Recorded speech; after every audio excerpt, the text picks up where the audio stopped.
and some money. Well, good morning. Hopefully the turkey hangover's gone. You won't go to sleep. We've got one more door. Did you get that door, Brent? Okay. Thanks. Yeah, you got one coming in. Yep. All right, we're still slugging through Isaiah. Huh? Yeah, he did. And I think we're closing in on the end of it. I think there's 66 chapters in Isaiah. And we're moving along pretty good. Okay. So Babylon's idols and the true God. So this is chapter 46. And it really is focused on this chapter and the next chapter. The next chapter are largely focused on the Babylonian captivity and the redeeming from the Babylonian captivity. We'll see how many we get through. So Bel has bowed down. Nebo stoops over. Their images are consigned to the beasts and the cattle. The things that you carry are burdensome, a load for a weary beast. They stooped over, they bowed down together. They could not rescue the burden, but have themselves gone into captivity. So who are these two? Who are Bel and Nebo? Got any ideas? Okay. Bel. Title meaning Lord or Master, a designation used for several deities in the ancient Near East, most notably in the Babylonian religion. The name Bel is often associated with the god Marduk, the chief deity of Babylon. So it was the big deity in Babylon, and is sometimes used interchangeably with this name. So if you see Marduk, if you see Bel, they're kind of the same thing. At least when it talks, and the reference there is the Bible Hub. That's where I pulled this from. And Nebo is derived from the Akkadian Nabu, meaning prophet or proclaimer. Nebo or Nabu was prominent god in the Babylonian and Assyrian pantheon. So you have two of those, two successive empires that have that particular god. Considered the son of Marduk. So you see the tie-in between the two gods. So those are their two big gods that they have in Babylon. What does it mean they have gone into captivity?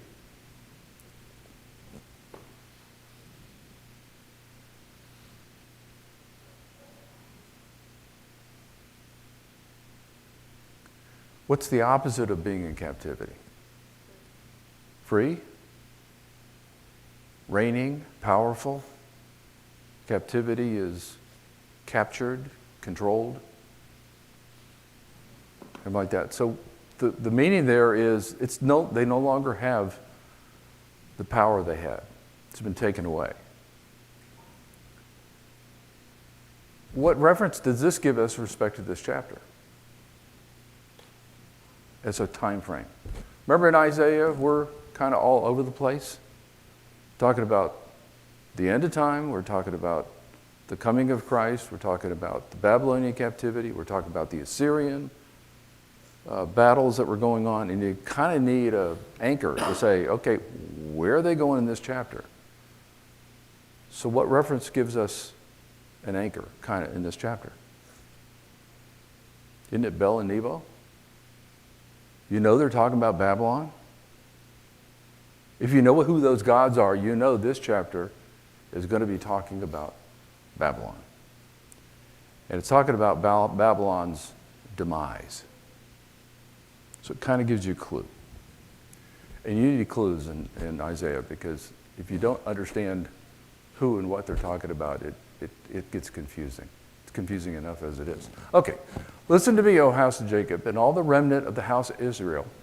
For you have been born by me from birth, and have been carried from the womb. Even to your old age, I will be the same. And even to your graying years, I will bear you. I have done it. I will carry you, and I will bear you, and I will deliver you. So he's making contrast here. Who's he contrasting Bel and Nebo to?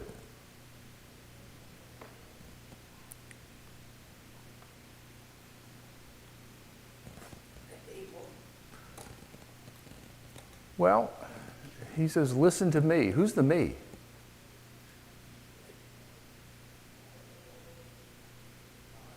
God. So he's making a contrast between himself and Bel and Nebo. Because Bel and Nebo came in the Assyrian, but prior to the Assyrian Empire, I don't know whether they existed. Because man created them, right? What he's saying here is, I'm in contrast. I've been here all along. I've been here all the way back to Abraham. I've been here actually all the way back to Adam. These gods haven't. They came, they've gone. So what's the point? Kind of just said what the point was. The point is to say, I'm eternal. I've always been here. They're just the latest ones that came up, and they're going to go away. To whom would you liken me and make me equal and compare me, that we would be alike? Those who lavish gold from the purse and weigh silver on the scale hire a goldsmith, and he makes it into a god. They bow down, indeed they worship it. They lift upon the shoulder and carry it. They set it in its place, and it stands there. It does not move from its place. Though one may cry to it, it cannot answer. It cannot deliver him from his distress. Nope, they can't do anything. They can pray all they want to. It just sits there, yeah. So what's God challenging here? What comparison does he cite?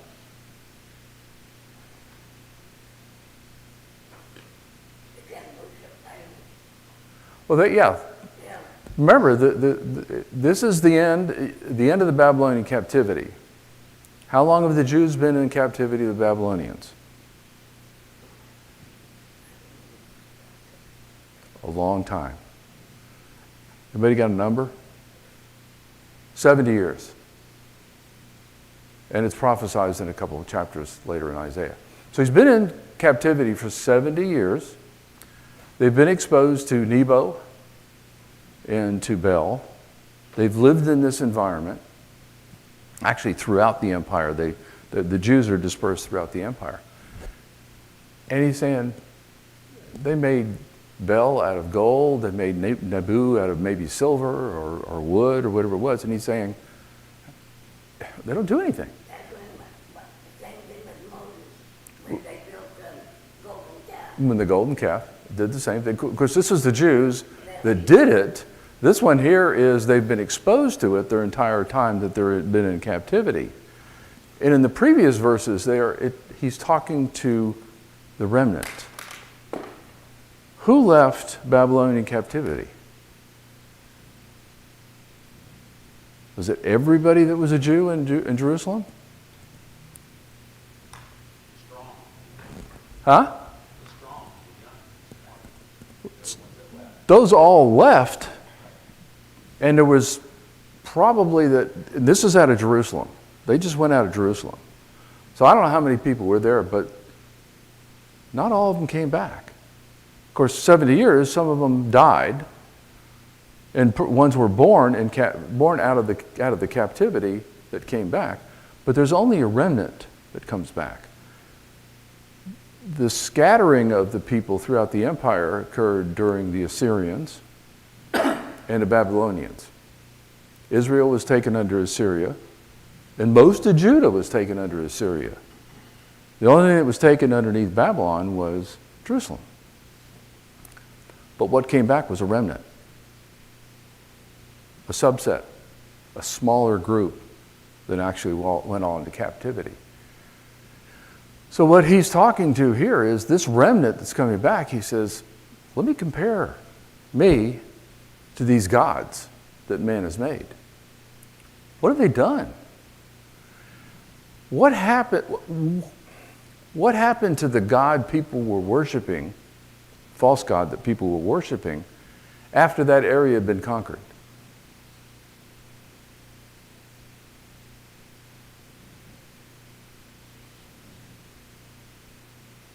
It wasn't any good anymore.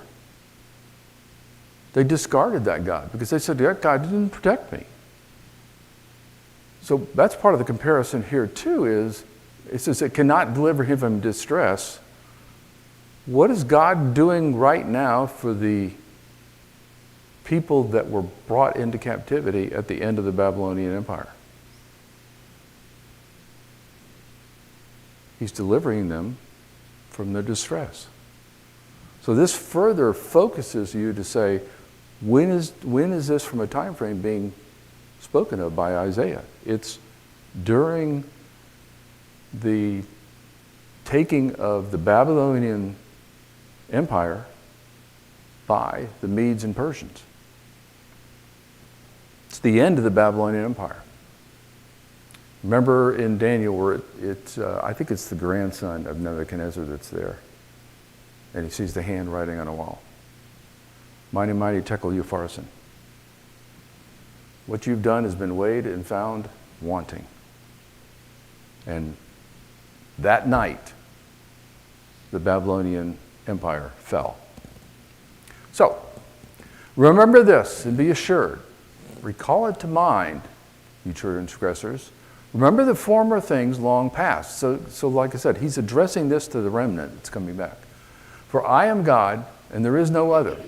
I am God, and there's no one like me, declaring the end from the beginning, and from ancient times, which has not been done, saying, my purpose will be established, and I will accomplish all my good pleasure.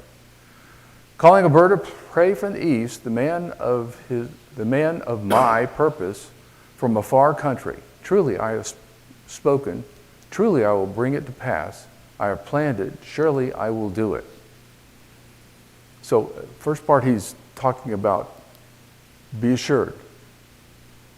Remember the things of the past. Remember the times I've redeemed.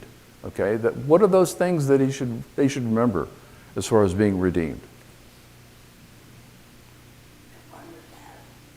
The former past, but what instances of being redeemed was through God that they should know about?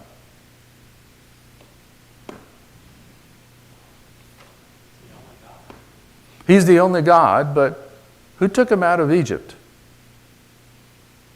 Who delivered them? God. When Sennacherib came down with, I think he had 186,000 troops surrounding Jerusalem, who delivered Jerusalem? God. They killed each other, but it was God. God who initiated that. So you have those instances where God redeemed them. And it was clear he redeemed them. When they went into the promised land, who conquered the enemies? God. For them. I mean, when somebody walks around with a bunch of jugs of water and then blows a bunch of trumpets and the walls fall down, I don't think that has anything to do with it, except that God did it. So you have that. Remember those things that I did in the past. So who's the bird of prey from the east?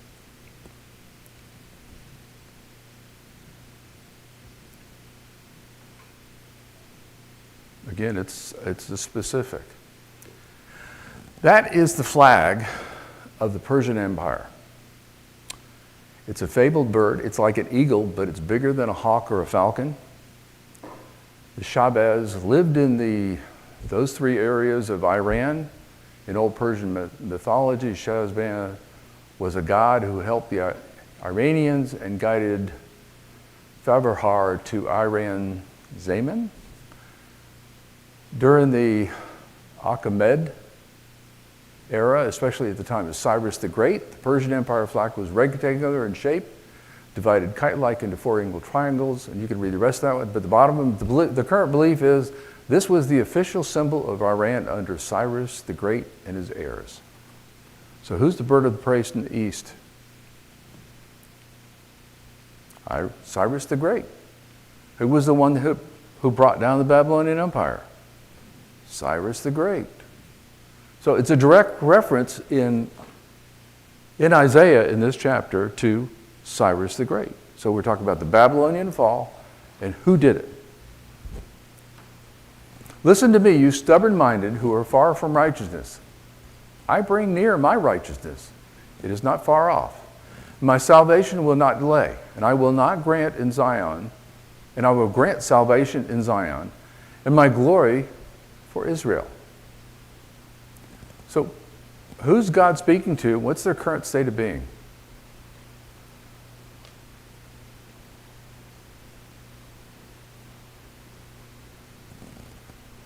And the air conditioner just came on.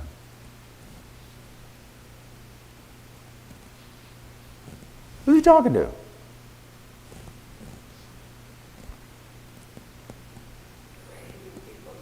The who? Nope. Nope. Who's the stubborn people? They're always stubborn. It's his people. It's the Jews. They're the stubborn ones. Far from righteousness, yeah. How far did they go away from righteousness? What did they embrace? Foreign gods, right? That's pretty far away from righteousness. The God that delivered them out of Egypt, that delivered them Jerusalem, that delivered the promised land to them, that turned them into a great nation. And they went off towards foreign gods. Their current state of being. What's their current state of being?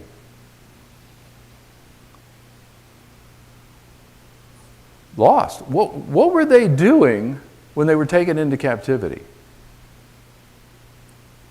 And this is all of it. This is Judah, this is Jerusalem, this is Israel. What were they doing? They all had worshipped idols. Okay? And now they've gone into captivity.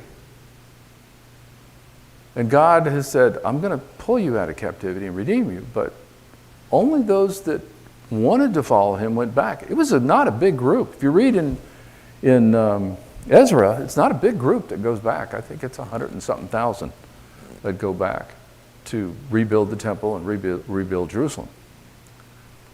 So their current state is they've been turned into idol worshipers, and he's bringing them back. And people who are looking for the true God, because Nebo and Bel have fallen because Cyrus the Great just put them in their place. They didn't protect Babylon at all. Lament for Babylon. So that's chapter 46. This is chapter 47. So he's talking about Babylon from a different perspective, as opposed to it's been destroyed. Now he's talking about a lament for Babylon. Come down and sit in the dust, O virgin daughter of Babylon. Sit on the ground without a throne, O daughter of the Chaldeans. For you shall no longer be called tender and delicate. Take the millstones and grind meal. Remove your veil. Strip off your skirt. Uncover the leg. Cross the rivers. Your nakedness will be uncovered. Your shame will be exposed.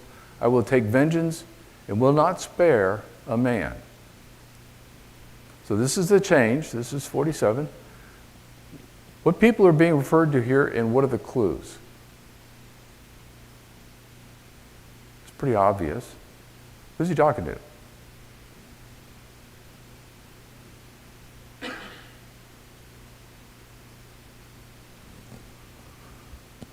Maybe not that obvious. What'd you say? The daughter of Babylon. This is the people of Babylon. These are the Babylonians. What state are the Babylonians in at this particular point? They've been conquered.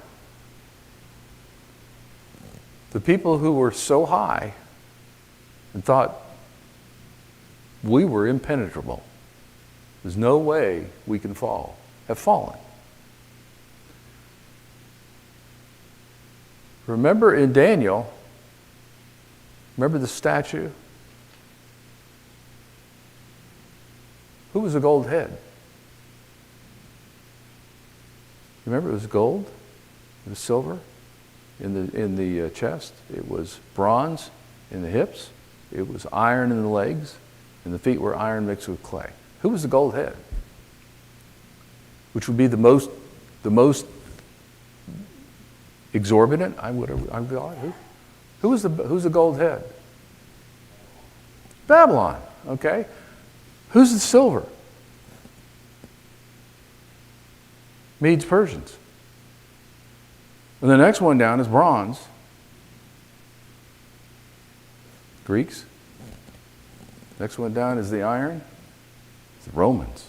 Okay? So the most spectacular, being the head that's gold, has fallen. He said, remove your veil, strip off your skirt. All these things are being humbled.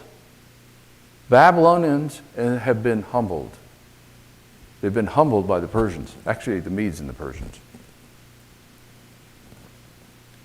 What's happening to the people?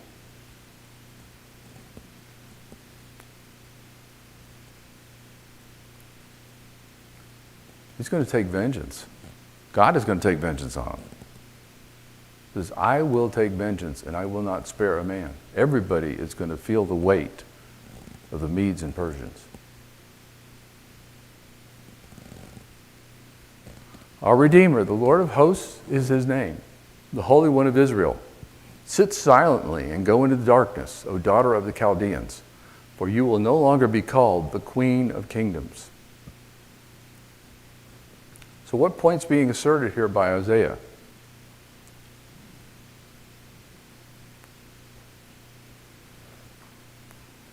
What's Chaldeans another name for?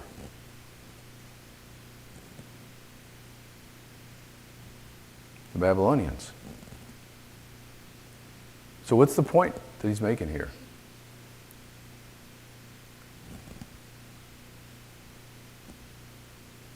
This isn't a temporary thing. You're not going to reassert your greatness that you once had. You're done. Okay, it says, you will no longer be called the Queen of Kingdoms. In other words, you'll no longer be that power you used to be. It's gone forever. What's happened to the Babylonians?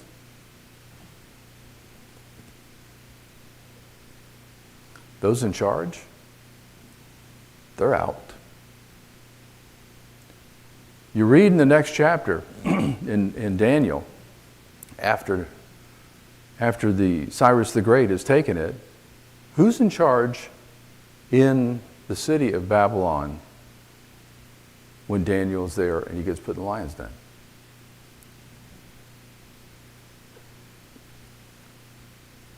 It's Darius, the Mede. Darius is put in charge of Babylon. Cyrus the Great goes on to conquer more. When the Babylonians empire was conquered, there were two pieces to it. The Medes and the Persians, right? They were together. The Persians, underneath Cyrus, took Babylon. The Medes, underneath Darius, took Nineveh, which was the old capital city of the Assyrians, but it's now Babylonia. But then he was put in charge of really the western part of the kingdom, and Cyrus went on to conquer more, and he was back in his Persian capital city.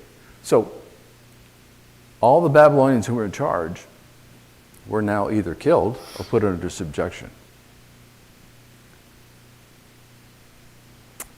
I was angry with my people. I profaned my heritage and gave them into your hand. You did not show mercy to them. On the aged, you made your yoke very heavy. Yet you said, I will be queen forever. These things you did not consider nor remember the outcome of them. So, how did the God's chosen people get delivered in the hands of the Babylonians? Why did that happen? This is a softball question. Should be easy. Why did they get delivered in the hands of Babylonians?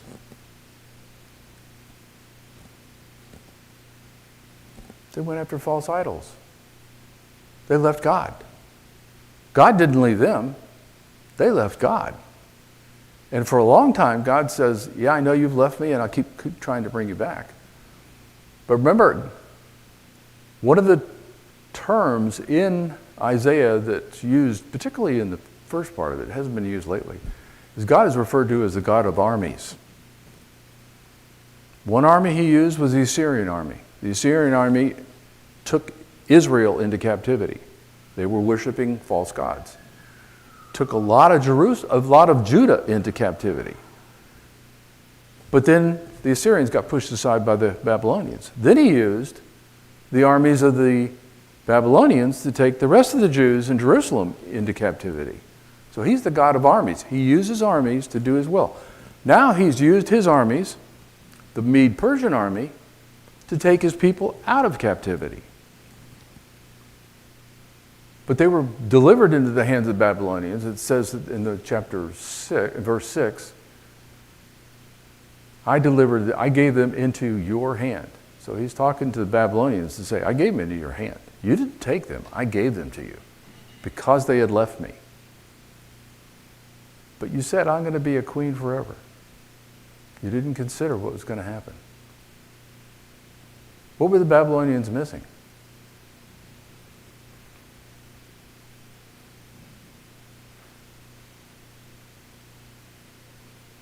They didn't do it themselves.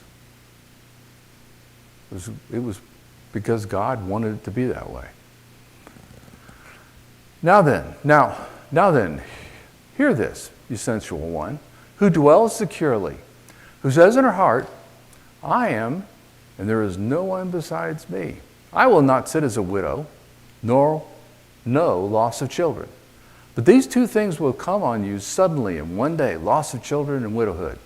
They will come on you in full measure, in spite of many sorceries, in spite of the great power of your spells.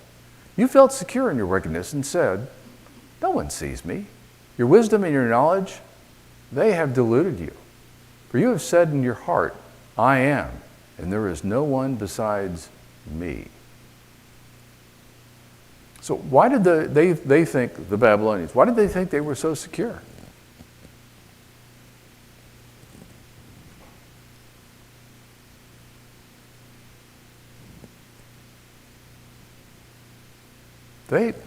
What was Babylon like at this time, the capital city?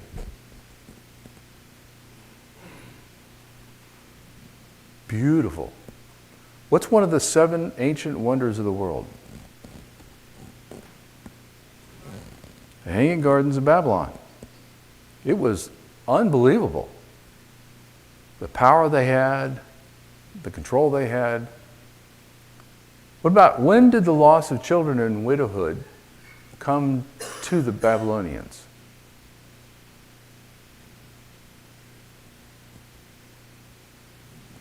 Cyrus the Great.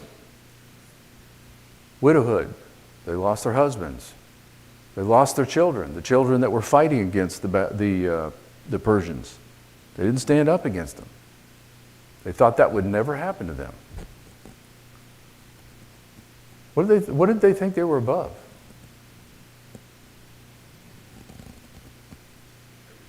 Everything. Particularly above God.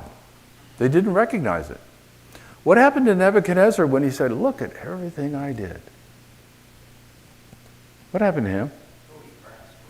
Yeah, he was eating grass for a while. Okay, until he recognized, no, this was God. And then he was restored. But that attitude was prevalent throughout the Babylonians. This is what Babylon looked like. This is an artist's rendering of what it looked like. And that's the gate of Ishtar. So you see the grand entrance that comes in. You see how high the walls are. You see people there on that incline that's going into the city. You see how high those walls are? You see the moat around it? You see the big... I'll do this. This makes it easier. See that structure right there? It's most prominent against the whole skyline, right? What do you think that is? The Temple of Bel, or Marduk. That's their worship. That's their worship center. But this particular entrance gate is huge. When you look at that compared to the people and the size of it, this is a huge entrance gate. Huge walls all the way around for what they had. You think they felt pretty secure? Okay. So a little bit closer, what the Ishtar gate looks like.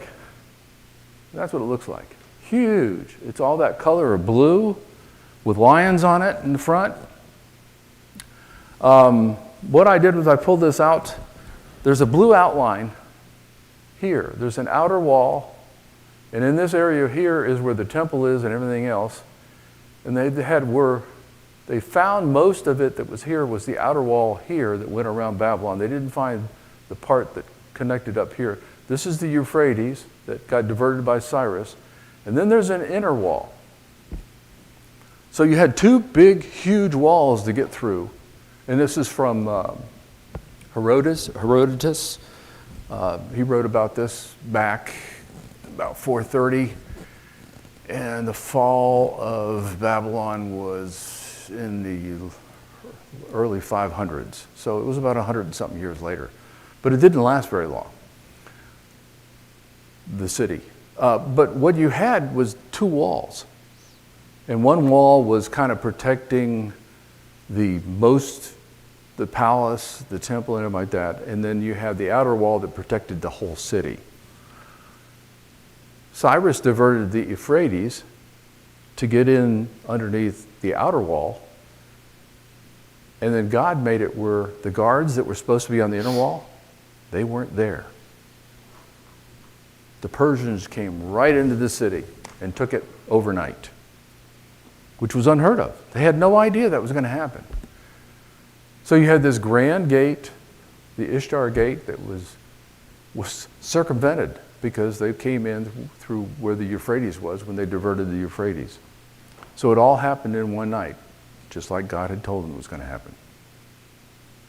So, but evil will come on you, which you will not know how to charm away, and disaster will fall on you, for which you cannot atone, and destruction about which you do not know will come on you suddenly.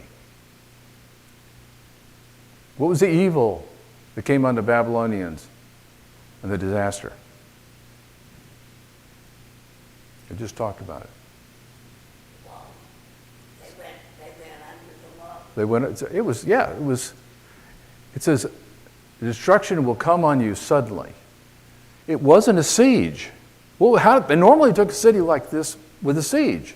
Sieges went on for months because you tried to starve everybody into capitulation, right? It's not the way it occurred. It came on suddenly. It came on that night. Remember when Daniel came in? They had no guards to protect them. They didn't have the guards. They had the guards. They just didn't post them. Yeah. That was God's hand that was in on that one. It wasn't just arbitrary. And when Daniel went in there and talked to him, interpreted what Mighty Tekel-Upharsin said, he said, this night, your life is going to be required of you. You're going to lose. And it happened in one night, just so fast. Stand fast now in your spells and in your many sorceries with which you have labored from your youth. Perhaps you will be able to profit. Perhaps you may cause trembling. You are wearied, and with your many counsels, let the astrologers, those who prophesy by the stars, those who predict by the new moons, stand up and save you from what will come upon you. So what's Isaiah or God doing here to the Babylonians?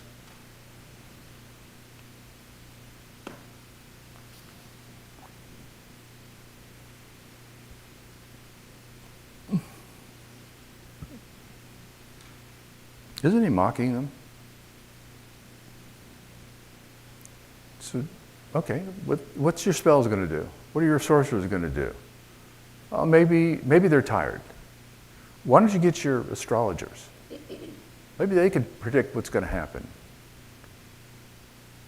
Maybe they can save you. It's kind of challenging them.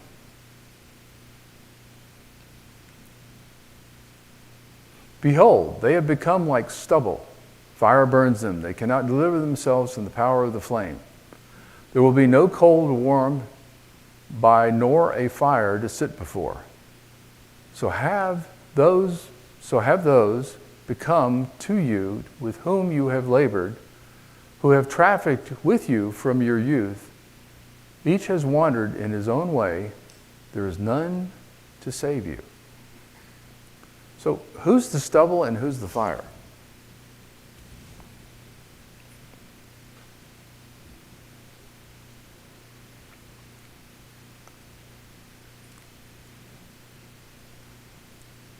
What's stubble?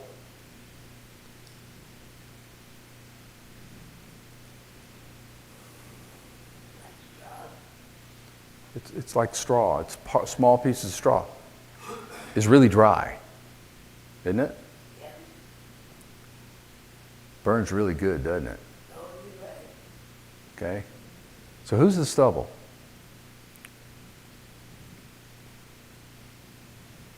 Babylonians. Who's the fire? Persians. Who's controlling the flame? God. And he says, you're all going to be consumed by the Persians and Medes. Medes is the secondary part of the group. But there is none to save you. None of you are going to be saved from what's coming. So that's 47. 48, Israel's obstinacy. Hear this, O house of Jacob, who are named Israel, and who came forth from the loins of Judah, who swear by the name of the Lord and invoke the God of Israel, but not in truth nor in righteousness. But they call themselves after the holy city and lean on the God of Israel. The Lord of hosts is his name. I declared the former things long ago, and they went forth from my mouth, and I proclaimed them. Suddenly I acted, and they came to pass. Because I know you are obstinate, and your neck is an iron sinew, and your forehead bronze. So how do the people of the house of Jacob swear by God? What's their intent? And when do they swear to God?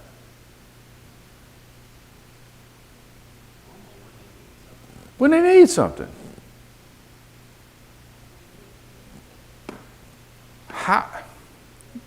How have they settled into their relationship with God?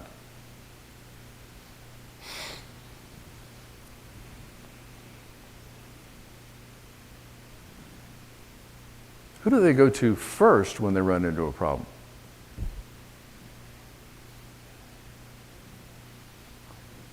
Huh?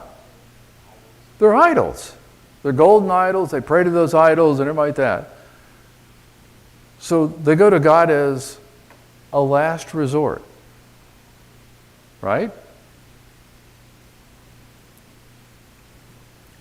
They've gotten in a mode where they view God as he's there to meet our needs. We're not there to serve him, which is something that we can get caught up in sometimes. God's there when we need him, so he's there to support us as opposed to we're here to support him. So they got it backwards. That's what it means where he says they invoke the name of God, but not in truth nor in righteousness, because they're doing it as a last resort. Here, serve us, save us. That's not what he wants.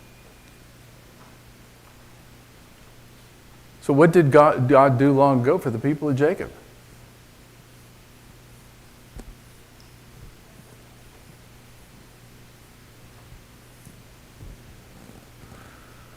He says, I declared the former things long ago.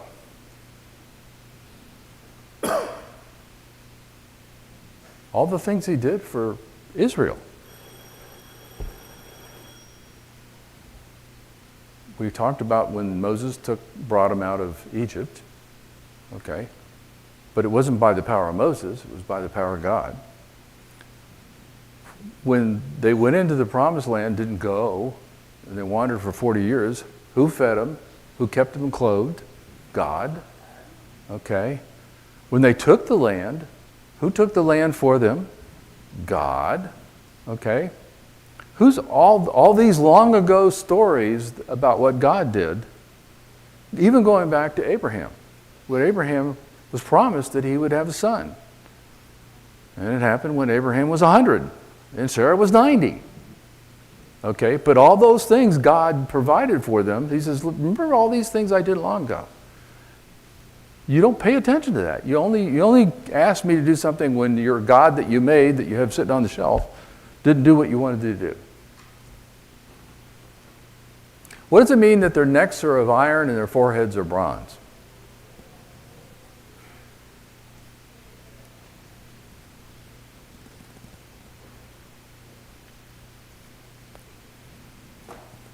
What's iron like? It's really hard. If your neck's of iron, what would you not be? Wouldn't be able to move. You wouldn't be bowing down. You wouldn't be humble. You wouldn't have humility. What about foreheads of bronze? Might have been where the expression hard-headed came from. You don't want to listen. You want to do it your own way. You're stiff-necked. You're hard-headed. That's what he's talking about here, is you're hard-headed, you're stiff-necked, you're arrogant, you won't listen to me, you won't remember the things I've done, you keep going off in your own direction to serve yourself. You look at me as being, the God is here to serve me, not I'm here to serve God. And that's where I'm going to stop. Let Doug pick up when he comes next week. Thank you.